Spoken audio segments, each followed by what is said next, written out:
I don't usually do this unless I'm drunk or I'm high, but I'm both right now. Got me talking about my life. I don't usually do this unless I'm drunk or I'm high. What is up, guys? Renegade Gaming X here. And, I don't know. A question, how you feeling? I mean, I'm feeling good. I'm feeling awesome. Just shampooed my hair, so my head feels light right now and wet. No pun intended. Everything wrong with open book. Now, before I start this, I just have to give my 2 cents on this. I know what some of you are thinking about the open book being after Rose Scabbard thing instead of the message, because I thought the message was gonna be next. Oh crap, I have to drop my phone. Since, Rose Scabbard and the message and political power and the return and jailbreak and then full disclosure began season 2. That was Stephen Bomb 1, I think. Did they have Stephen? Yeah, that was Stephen Bomb 1. Open book. Not full disclosure. That was another episode. I think it was open book, story for Stephen. Was story for season 1? I don't know. Let's just start it. The following is a parody of Cinema 6 Everything Is Good series. If you're unfamiliar with their humor, I suggest you go watch their content first. With this in mind, any personal bias towards the show we question that voice no longer gives me annoyance, it gives me anger. The show we question itself, or anyone who likes the show we question. Finally, all copyrighted material belongs to its respective owners. Thank you, and please enjoy the video.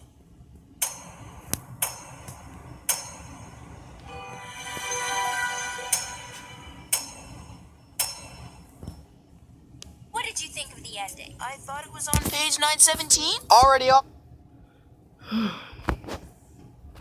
to a brilliantly stupefying start. It completely dropped all of the anti-authoritarian stuff and described a wedding cake for 50 pages. No book would ever describe a wedding cake for 50 pages unless it was a goddamn cookbook. I bet since the books got so popular, the publisher put pressure on the author to water down the end for a larger audience. Connie, you're too intelligent. He cannot understand you. I don't understand your language. Well, I do. He doesn't. Appeal. But A, what kind of sense would it make, both marketing and business-wise, for a publisher to force a half-assed ending to the very tail end of a beloved book series that only idiots would jump into as their first book? Looking at you, Steven. And which possibly only true hardcore fans of the series would read after seeing the rest. And B, what kind of fucking asshat would wait to aim for wider audience appeal until, again, the end of a book series? Connie makes it sound like they're just now doing this, when it would make much more sense to force this idea earlier in the series to get the common people invested early, thus guaranteeing a larger profit on both those and later books. This idea just has so many holes for just how intelligent Connie is supposed to be. I mean, That's my theory anyway. Wouldn't you know it, it's about as far-fetched as a typical game theory. How convenient. The temple door. yeah, those game theories are not very.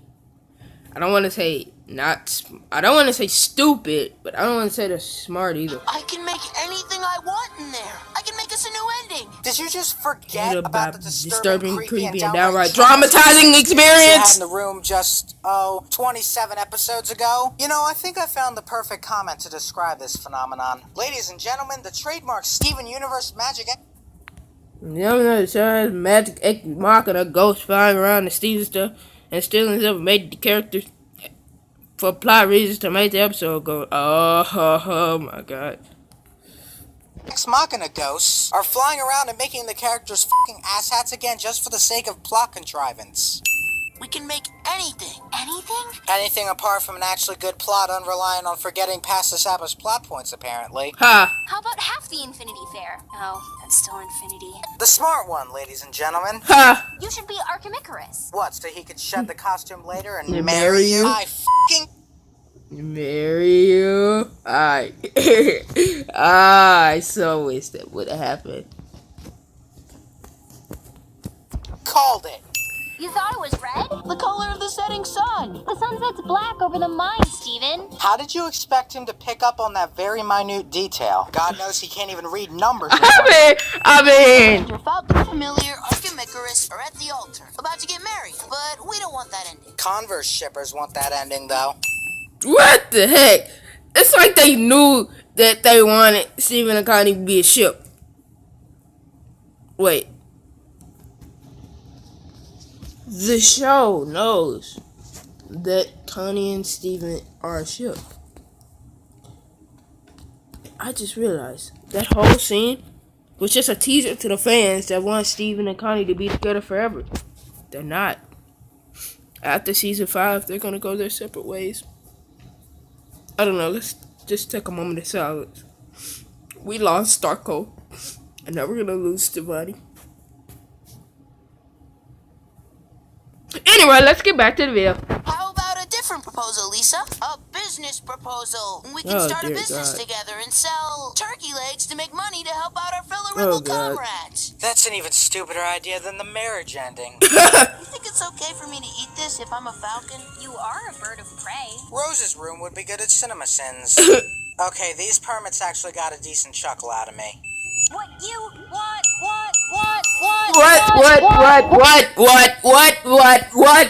What?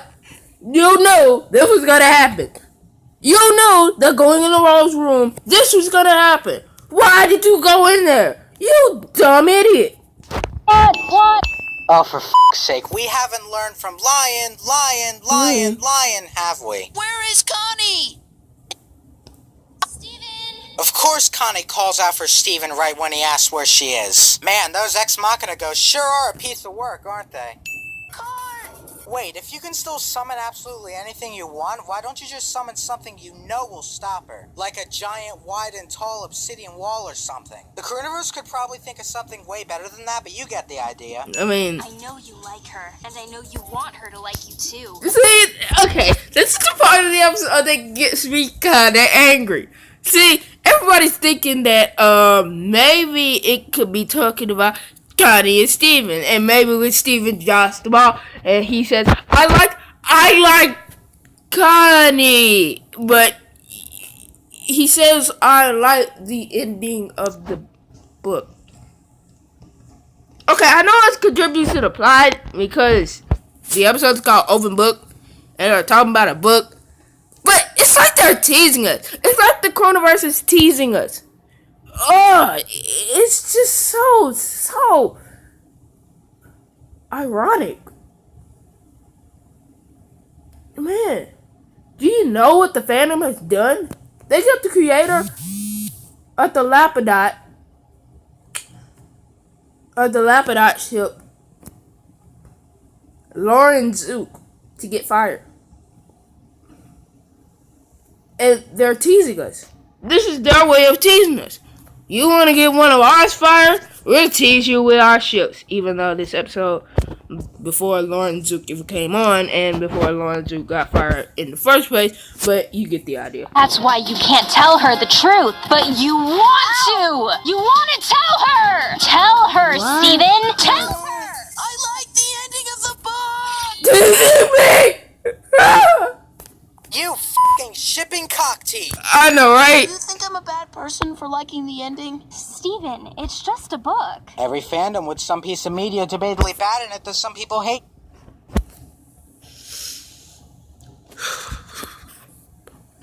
I just talked about the scenes I'm not about. I like Say Uncle and Rock Nalder, damn it, and I'm not afraid to admit it. But you like Say Uncle? Well, I like Say Uncle too. Rock Naldo, I liked it. It was just kind of annoying. Like, it's like they bumped up Ronaldo's annoying factor from 89 to 98. Care about it. I care about you more. Even though I like the wedding? Of course you like the wedding. You're Steven. You love schmaltz. Another genuinely nice moment. Take off 3 sins. Don't you remember how Icarus cried in book 3? She almost fell into the volcano. He was worried about her. But she had access to frost spells. Icarus didn't know that. Fandom's theorizing ships in a nutshell. Yellow Diamond X Onion, baby. Yellow Diamond and Onion. Come on, it's not even realistic. Like this picture not having any red in it. Only red crayons are still out. Also, fandom fan art in a nutshell. Stop saying in a nut. Oh, for God's sake.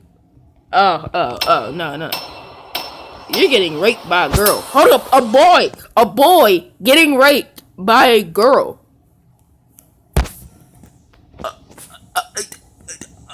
That is the type of amazement that I have not seen in a long while.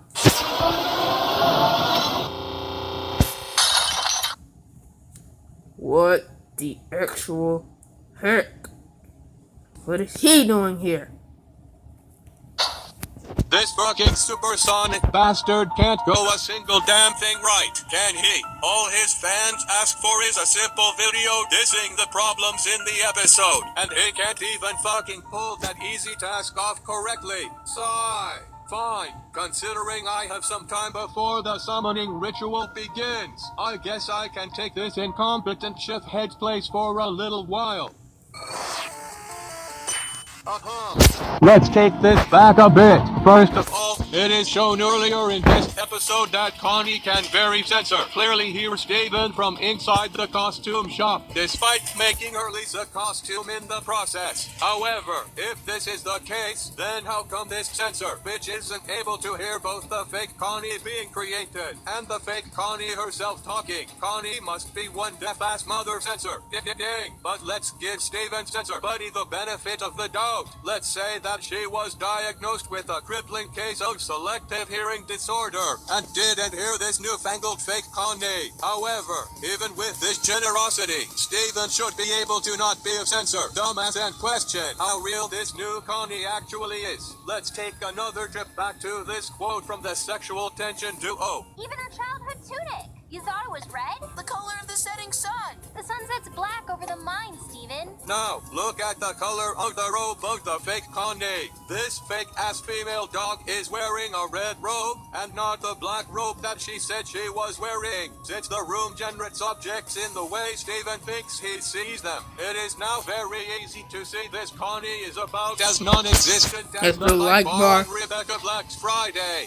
In other words, as the goddamn live stream chat would say it. This is your longest chance if you actually colorblind. I want to censor. Die. Ding. Skipping ahead to the part where Steven starts making objects disappear. Prior to this, Steven had just told the room that he didn't want it to just do what he wanted to do. If this is the case, then how come this stupid censor room allows Steven to dissipate all the objects he doesn't want in the room? Additionally, how come the room so conveniently doesn't allow Steven to evaporate the one object that can make his life a living hell for the next few minutes? The fake Connie. What the censor does super censor call those things? Magic Ex Machina ghosts or something? Yeah, whatever the flying censor those things are, they're here, I guess. Ding. Going forward some more while defending Steven from the fake Connie. Little Miss Earwax bitch over here apparently can't even hear what the person right near her is saying about Steven liking her. You could maybe chalk it down to Connie heeding Steven's advice to not listen to it. If you're a censor, idiot. Even I mean, they're doing this on purpose. They're forcing Connie not to hear it, even though she was fighting while she was talking. I'm sorry. This is the second Connie episode where they made Connie completely stupid and completely incompetent towards what's going on just for the sake of the plot. And no, I don't count Marble Man. She was only there for the beginning and not there for the actual episode. It's usually cool seeing an open book.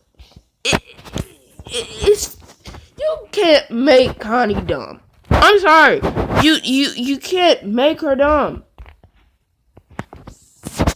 And she's just flanderizing these episodes just for the sake of the plot. Don't turn into SpongeBob SquarePants season 6, 7, and 8. Don't flanderize. Don't turn into the Fairly Odd Parents season 9 and 10. Don't flanderize the characters just for the sake of the plot when they already had an established character to begin with. You can't do that because it never works. Unless you're changing them in a good way, or the only reason a character will go from good to bad is if an event in the show's storyline happened that caused them to be bad instead of them just being bad just for whoop-de-doo, the sake of the plot, the sake of this one episode, she's only dumb because the plot allows it. No, it doesn't work like that. She should hear and say, "Oh my God, Steven, do you have a crush on him? And do you have a crush on me?" And then it'll be like, and then it'll be the blush moment, and then Connie rejects him, and then the show will be over. Yeah, they're not gonna let Steven lose. That's like the one rule. Don't let Steven lose. Even when it seems like he's losing, that's the illusion of losing. In the return, they lost. But in Jailbreak, they won. If you see the whole battle, Steven didn't lose. He won. And which I guess is in every show. But Steven Universe, a show that is based on heroes not being perfect, and the hero has a perfect record. Yeah, he has a perfect record. Think about it. They destroyed Connie. They escaped off the ship. Wow, well, I kind of think the round table was kind of wrong when they said the gens never win battles against Homeworld, because as long as Steven's on their team, they're never going to lose against Homeworld. He forgot to put that mention in. The show won't let them lose.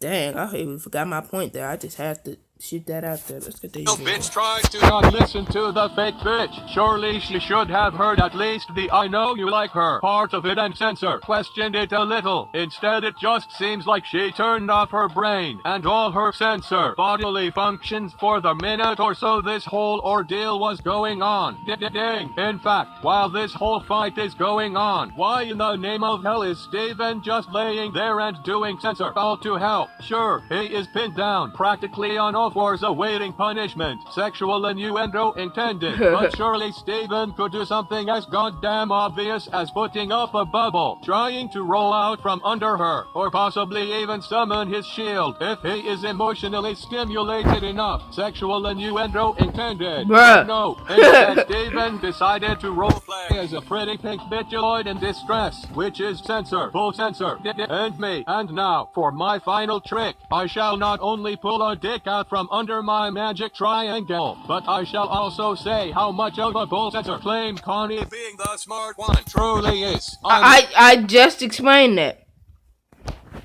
She is intelligent. She is an intelligent character, no doubt. She is a deep, intelligent character. But the show loves to flanderize Connie. And what happened to those episodes like an indirect kiss where she wasn't flanderized and she wanted to know the story because she wasn't, because she didn't write a shit, she made the stupid decision of taking her glasses off, but she almost kissed Steven, which is kind of smart. Underage crap. Let me talk about that for just a little second. I'm not going to take up any time, but this underage thing that people are doing, simply because they're underage, they won't let two characters kiss simply because they're underage. I'm not talking about Star Wars was evil. People have already done controversy on the Marco Jackie kiss, and not just for the Starco is dead argument, and they don't want Starco to be dead, just for the simple fact that it's two 14-year-olds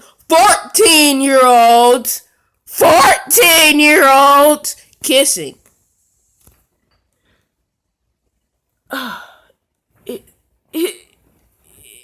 I mean, like, haven't we seen this before? Is this today's, and people are making such a problem about it now? And this has been going on for who knows how long. I don't even know, but as far as cartoons are concerned, that underage, two underage people kissing, yeah, that's been around for a while, I presume. That's been around for some time. The 16-year-old girl has a crush on the 16-year-old boy, and then the boy ends up getting crushed on the 16-year-old girl, and then they kiss at the end. It happens every time, but every time they be like, "Oh, underage rape. That is, it could be underage sex going on here, and that is inappropriate." inappropriate. Kids should not know about that until they're 18, even though if they figure it out at 18, they will be sexually incompetent and sexually ignorant. But yeah. For someone supposedly as smart as Miss Cockney, surely she would have been able to pick up on Steven's reasoning for liking the ending sooner than he did. I mean, Steven is a person who can't forget the concept of the familiar a mere few days after the smart bitch herself tells him. If he can pick up on something as obvious as a ship faster than she can, I believe that Miss Obligatory Love Interest doesn't deserve to be called the smart one between her and Mr. D. Mayonnaise. Ding. There. Obligatory love interest. I don't even know if they're love interest, to be honest with you.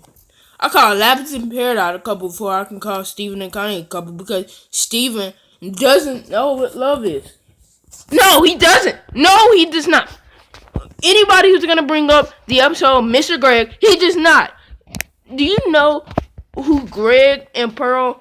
Do you know what Greg and Pearl mean to Steven? They're like mother and father mother and literal father to him. I was talking about people that aren't related to him, like Connie, like Sadie, and like Lars. He doesn't know how to feel about them, but yet he knows how to feel about his family, the people that he lives around. And I guess his feelings would be stronger because he lives around them. But, I mean, come on, bro. At this age, you should just get your feelings out there. And no, he does not put his feelings out there. Have you seen it?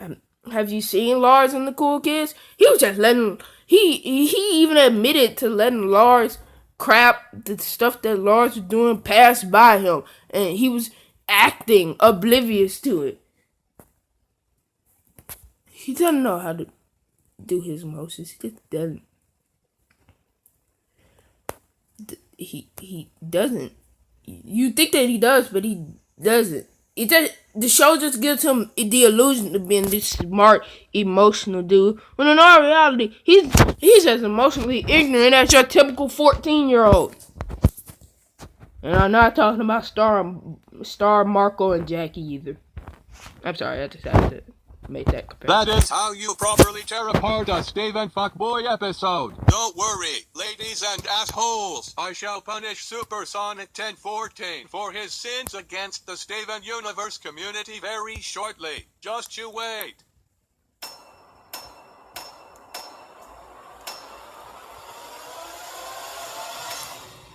I know what you really want. You want to! You want it, her! If Al-Azhar Eza is Iraq, if Al-Azhar Eza is Iraq, bring forth the one responsible for my venture in this hell of nothingness. He's Afred. Ha! That's what you get. Teleport his chubby ass over here and let me kick it to bloody chunks. I am sorry, but the object you are trying to transport appears to be protected by some kind of plot armor. From what I can gather. So you give yourself plot armor, but you don't give me plot armor. Oh yeah, that makes sense. I got blown up into a bit of smithereens. It was not easy to respond, you know. I could not just respond like freaking Goku used the Dragon Ball to say, "Bring back Goku, your wish shall be granted." No, I had to go through a series of things. I saw Satan, man. Jeez. I was in purgatory for like a week. Okay? I was in purgatory for like a week. You was in purgatory for like a week. And I had no armor whatsoever. I get killed by this dude. And I'm in purgatory. I met Satan, man. It was hard. But yet he gets plot armor just for the sake of the plot. And I just got what he was doing. I'm gonna 3 plot MacGuffins in order to teleport the requested object. Can't you just beam the armor over here and let me blast it straight to the underworld? I'm sorry, sir, but that would violate the law of plot convenience. For fuck's sake, you worthless pig.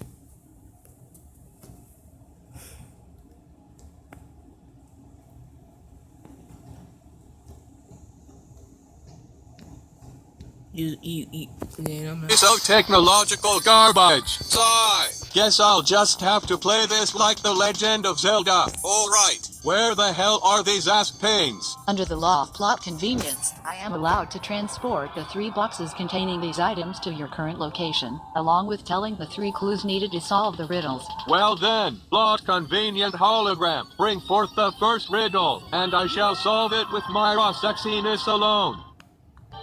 Wedding cake for 50 pages. Wedding cake for 50 pages. 50 pages. 50 pages. Cake for 50 pages. Wedding page for 50 pages. Wedding page for 50 pages. Yeah, that cake was worthy of 20 pages. Tops. You want it, tell her. Want it, tell her. Steven, tell her. Steven, tell her. No. You want it. Wedding cake for 50 pages. Tell her. Disclaimer. You didn't give me. You didn't give me plot convenience. You didn't give me plot armor. I'm gonna return the favor. I'm really gonna return the favor. It's been too long. Finally get to lash out my secret feelings. It's been bottled up for a while. You don't give me plot convenience. I have to go through this crap that we call purgatory. It was terrible, man. Terrible. You don't get how terrible it was. I mean, dang. But no, I got something in store for you. Just you wait.